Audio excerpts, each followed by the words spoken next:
મહારાષ્ટ્રના પૂર્વ મુખ્યમંત્રી ઉદ્ધવ ઠાકરેએ રાજકીય વાતચીત દરમિયાન અજીત પવાર અને ચંદ્રકાંત પાટીલ પર કટાક્ષ કર્યો.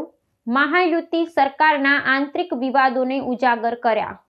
મહારાષ્ટ્રના પૂર્વ મુખ્યમંત્રી ઉદ્ધવ ઠાકરે રાજકીય સંવાદ દરમિયાન રાજ્યના રાજકારણમાં સક્રિય અજીત પવાર અને ચંદ્રકાંત પાટીલ પર સણસણતો કટાક્ષ કર્યો હતો. શિવસેના અને રાષ્ટ્રવાદી કોંગ્રેસમાં થયેલા વિભાજન ને સત્તાધારી મહાયુતિ ગઠબંધનમાં ચાલી રહેલા કથિત આંતરિક વિવાદોના સંદર્ભમાં ઠાકરેનું આ નિવેદન મહત્વપૂર્ણ ગણાય છે. ઠાકરેએ તેમના નિવેદનમાં કહ્યું કે અજીત પવાર કહે છે કે ખજાનો તિજોરી સત્તા તેમની સાથે છે, જ્યારે ચંદ્રકાંત પાટીલ કહે છે કે ખજાનાવાળો નાણાંનો વહીવટ કરનાર તેમની સાથે છે. પરંતુ દાઢીવાળો મુખ્યમંત્રી એકનાથ શિંદે પણ જાણતો નથી કે તેની પાસે શું છે. આ ધારદાર ટિપ્પણી સીધી રીતે મહાયુતિ સરકારમાં રહેલા સત્તા અને પક્ષીય માલિકીના વિવાદો પર પ્રહાર કરે છે અને ભાજપ તથા તેના સહયોગી પક્ષો વચ્ચેના આંતરિક મતભેદોને ઉજાગર કરે છે. ઉદ્ધવ ઠાકરેની આ ટિપ્પણીથી મહારાષ્ટ્રના રાજકારણમાં તીખી ચર્ચા શરૂ થઈ છે. વિપક્ષ આ આંતરિક સંઘર્ષોનો મુદ્દો ઉઠાવીને સરકારને ઘેરવાનો પ્રયાસ કરી રહ્યું છે.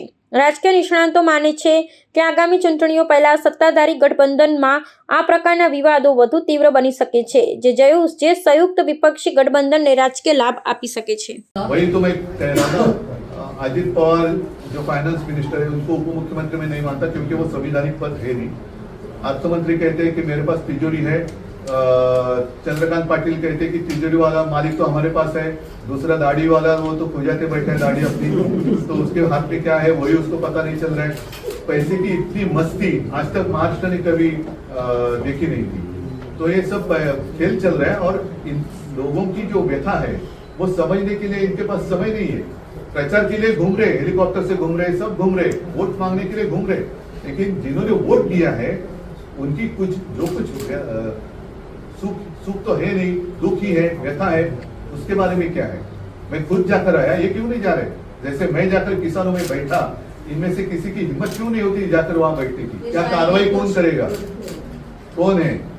आरोप भी वही करते हैं और खुद ही क्या जजमेंट भी वही देते हैं. फिर कोर्ट का काम क्या है, मतलब यूज एंड थ्रो. अभी वो थ्रो करेंगे तो कितने दूर तक जाएगा पता नहीं. अभी वो मैं तो अनुभव नहीं ले रहा हूँ, जिनके पास है उनको पूछो. लेकिन वो बातें बाद में. लेकिन आज जो मैंने दो मुद्दे उठाए, एक तो बीजेपी का झूठा हिंदुत्व और झूठी देशभक्ति. जैसे मैंने कहा तपोवन की बात तो मैंने कही, लेकिन जो पार्लियामेंट की अधिसूचना आई है कि अब संसद भवन में वंदे मातरम नहीं कह सकते, ये कौन सी बात है. किसका दिमाग है इसके पीछे.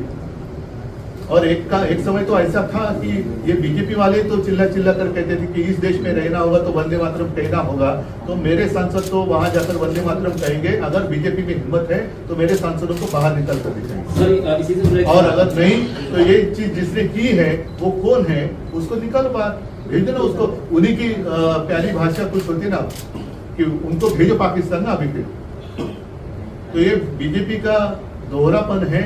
और मराठी में तर बोलतात ना ढोंगीपणा है यांचं. इनका ना ही ये हिंदू है ना ही ये देशप्रेमी.